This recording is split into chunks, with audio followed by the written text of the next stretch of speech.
글로벌 기술 경쟁의 파고 앞에서 첨단 산업 경쟁력, 과학 기술력이야말로 경제력이고 또 안보력이고 국력의 제1지표라고 생각됩니다. 7대 시드 프로젝트는 우리 경제의 차세대 성장 엔진인 동시에 국가의 핵심 전략 자산이 될 것입니다. 그 뇌컴퓨터 인터페이스는 사업들이 좀 있으면 좋겠다는 생각을 개인적으로 합니다. 핵융합 재생에너지를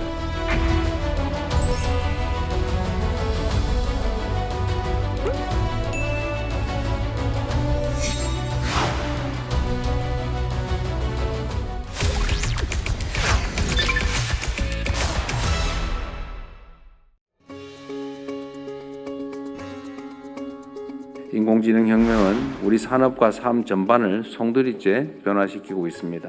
예측하기가 매우 어려운 대전환의 시대입니다. 오늘 함께 논의할 7가지 첨단 기술, 7대 시드 프로젝트는 우리 경제의 차세대 성장 엔진인 동시에 국가의 핵심 전략 자산이 될 것입니다.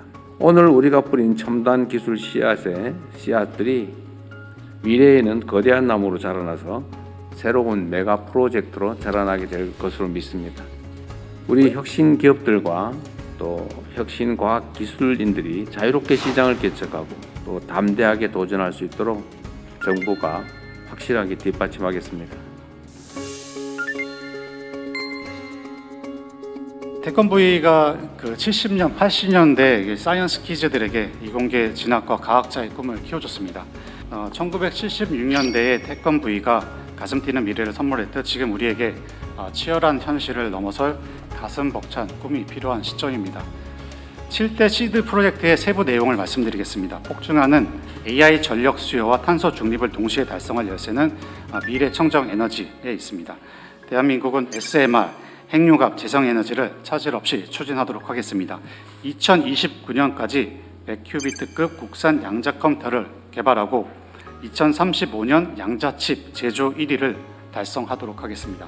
우주 항공 분야에서는 2030년 달에 착륙하고 2035년 저궤도 위성 통신망을 구축하겠습니다. 그리고 차세대 민항기를 위한 민항기 개발에도 차질 없이 저희가 초격차 소재 부품도 확보해 나가도록 하겠습니다. 첨단 바이오 분야에서는 AI와 로봇을 활용해서 신약 개발의 속도를 가속화하고 BCI 기술을 상용화하여 생각만으로 글자를 입력하고 생각만으로 기계와 로봇을 조작할 수 있는 기술을 완성해 나가도록 하겠습니다. 오늘 이 자리에서 보고드린 7대 시드 프로젝트는 제가 과학기술부총리로서 민간 합동의 미래 개척 추진단을 구성하여 직접 책임지고 챙기도록 하겠습니다. 미국, 중국, 일본, 유럽, 우리와 같이 경쟁하고 있는 모든 나라들이 이 분야를 공급망을 놓고 소재, 부품, 장비를 위해서 모두 나서고 있다는 사실입니다. 여기서 우리가 뒤처진다면 우리가 만든 빛나는 미래도 그 꿈도 현실화시키기 어려울 것입니다. 반도체 장비 점유율 한국 2.3%, 2차 전지 응급제 점유율 3.0%, 소재 부품 장비의 해외 의존도는 매우 높은 상황입니다. 중히토리는 특정국 의존도가 99%에 해당하고 있습니다. 국가 핵심 산업 공급망 수급에 문제가 없게 관리하고 뒷받침하는 것이 중요하다고 생각합니다. 국가 생존의 필수 품목은 어떤 스킬더든지 간에 저희가 생산 기반을 반드시 마련을 해야 됩니다. 광물 확보와 연계하여 R&D를 통한 정제력 기술도 내재화해야 되고 국내 생산 기반 구축도 해야 됩니다. 또한 소부장, 투자 보자금, 정부의 모든 투자 생산 인센티브를 그동안의 방식이 생산 효율성과 경제성을 중심으로 했다면 안보라는 개념을 새로 저희들이 같이 첨가를 해서 중요한 가치로 올려내어야 합니다. 취약 광종에 대한 전문가위원회 검증, 산업자원안보기금 신설 등을 통해 민간이 함께 전 주기에 걸쳐서 맞춤형 지원을 해나갑니다. 이를 위해 전담기관의 혁신으로 해외 사업 기능을 복원하고 해외 혁신 강물을 민간과 함께 팀 코리아 원팀으로 확보해 나가도록 하겠습니다. 3대 메가 프로젝트와 차세대 미래 기술 기반인 첨단 공급망 생태계를 튼튼하게 육성하여 성장 대도약의 효과가 우리 경제 전반에 확산되도록 노력하겠습니다. 이제 앞에 세븐시드 프로젝트를 발표를 들으면서 제가 좀 약간 우려스러웠던 부분은 1번과 2번이 다 이제 SMR과 핵융합인데 사실은 어찌 보면은 그 산업 생태계 인력들을 많은 부분 공유를 할 수밖에 없을 것 같습니다. 근데 원자력 산업 생태계 인력이 만약 지금 저희가 이걸 성공적으로 수행하기 위해서는 제 개인적으로 생각할 때는 적어도 뭐 1.5배에서 2배 정도 더 확장돼야 될 거라고 저는 생각을 하는데 SMR은 최근에 2020년에 들어오면서 미국에서 되게 안전한 기술로 안전한 방식으로 이제 원자력을 활용할 수 있는 기술로 국가가 인증을 해주면서 그런 인식의 전환이 일어났고 그걸로 인해서 이제 SMR이 지금 이제 첨단 기술로 저희가 보고 이거를 이제 적극적으로 추진하는 현실이 왔다고 생각합니다. 지금 현재 우리나라 규제 제도로 봤을 때는 대형 원전에 되게 적합하게 되어 있기 때문에 SMR 보급을 활성화하기 위해서 사실 규제도 우리가 많이 개선을 해야 되고 이걸 위해서 사실은 역설적이게도 규제 쪽의 인력도 많이 보강을 해야 된다고 생각합니다. 이 핵융합 이 에너지 개발 자체가 장기 고위험 사업이다 보니까 기업들 분들이 좀 홀로 감당하기가 좀 어려운 상황이기도 하고 또 공공 역량만으로도 펼쳐나가기가 좀 어려운 상황입니다. 그래서 이제 해외 사례를 보면은 1억 달러 이상 투자를 유치한 스타트업 기업들이 20곳이 넘고요. 그래서 민간 투자가 굉장히 활성화돼 있는데 다만 저희 쪽은 한국의 이제 상황을 고려해봤을 때 민간 투자는 한 수십억 수준으로 알려져 있습니다. 제가 건의드리고 싶은 사항은 정부에서 이 마중물로서 특수목적 법인과 같은 민관 협력 모델을 좀 과감하게 설계를 좀 해주시고 좀 선제적으로 위험 분담에 대해서 좀 확신을 주시고 그다음에 인센티브 설계라든지 저희 핵융합 쪽 인허가 체계가 기존 원자력 체계하고 좀 다른 점들이 있어서 아직 구축되지 않은 부분들이 있는데 이런 부분들을 좀 챙겨주시면 어떨까 좀 건의드려봅니다. 시드 프로젝트의 목표 중에 하나가 이런 특수목적 법인 SPC를 같이 설립해서 그 리스크와 이제 책임을 같이 지자라고 하는 것입니다.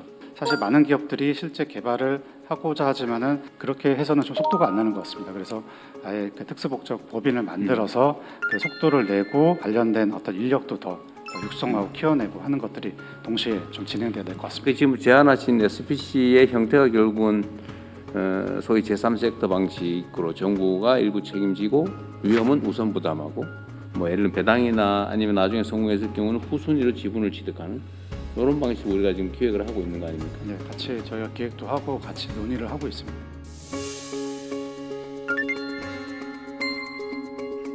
양자 컴퓨터는 이러한 문제를 해결하고 새로운 과학적 발견과 그리고 산업 혁신을 가능하게 하는 혁신 핵심 도구이자 AI 이후의 혁신을 책임질 넥스트 AI 플랫폼으로서 많이 주목받고 있습니다. 주요국들은 이미 국가 차원의 상용화와 산업화를 지금 적극적으로 경쟁하고 있습니다.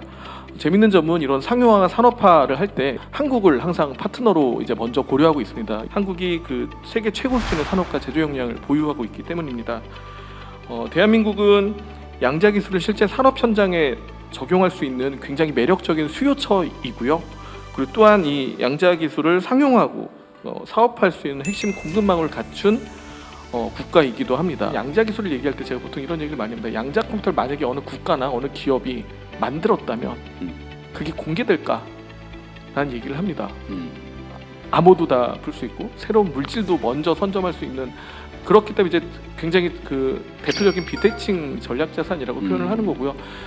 지금 현재 굉장히 빠른 혁신 속도에서 아까도 말씀드렸던 대로 주요 국가나 주요 기업들은 빠르게 실증에 돌입하면서 그것들을 국가 주도로 생태계를 구축하고 있습니다. 사실 양자 컴퓨터 기술이 완전히 나온다 그러면 사실 이런 어떤 기존의 기술 AI 기술들을 좀 대체할 수도 있기 때문에 이걸 어느 시점에 투자를 기업 입장에서 고민이 될 수밖에 없습니다. 상용화가 뭐 이제 5년 안에 이제 좀 될 거라 보고 있기 때문에 우리도 지금부터는 준비해야 된다. 네. 그래서 시드 프로젝트를 통해서 이제부터라도 제대로 같이 하자라는 얘기를 지금부터라도 준비를 하자.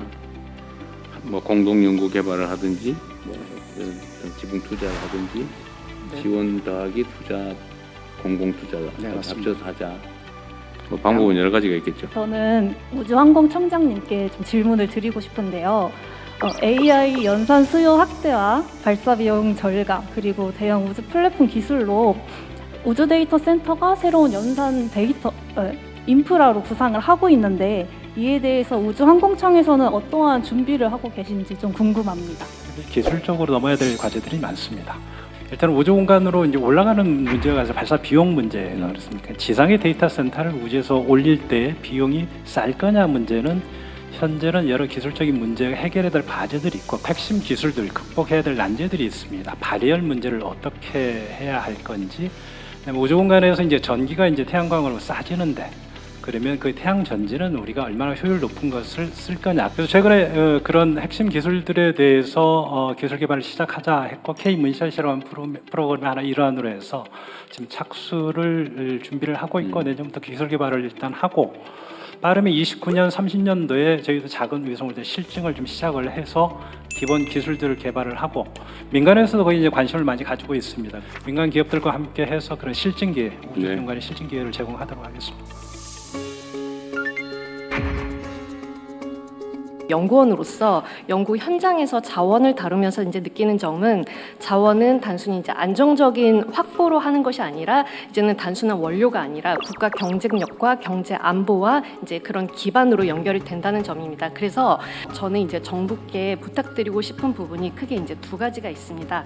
첫 번째는 핵심 광물에 대한 정책을 자원의 확보에서만 끝나는 게 아니라 우리 산업에 사용할 수 있는 소재와 부품까지 연결하는 것을 이제 좀 살펴봐 주셨으면 좋겠습니다. 두 번째는 지금 여기 이공계 인재분들도 와 계시지만 사실 이공계 인재분들이 공부를 열심히 해서 실험복을 입고 클린룸에서 일을 하고 싶지 화이바를 쓰고 광산에 이제 광산을 캐면서 분진을 얻어 이제 씌우고 싶은 생각은 없을 겁니다. 그래서 이런 환경이 굉장히 열악하고 이런 환경에 이제 인재 양성이 많이 조금 어려운 상황입니다. 그래서 이런 인재 양성에도 좀 많이 돌봐주시고 이제 그런 이제 쾌적한 환경에서 저희가 일할 수 있는 그런 부분을 많이 살펴봐 주셔서 긴 호흡으로 우리 공급망에 대한 안정화를 좀 이제 들여다 봐 주셨으면 감사하겠습니다.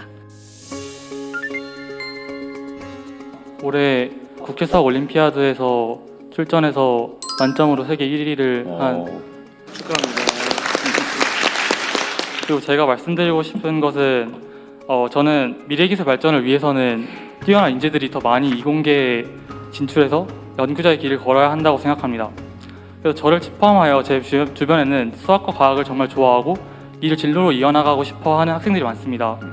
그러나 실제로 진로를 고민할 때에는 연구자로서 만족스러운 삶을 살 수 있을지 그리고 오랫동안 연구할 수 있는 환경이 마련되어 있을지와 같은 현실적인 고민을 하게 됩니다.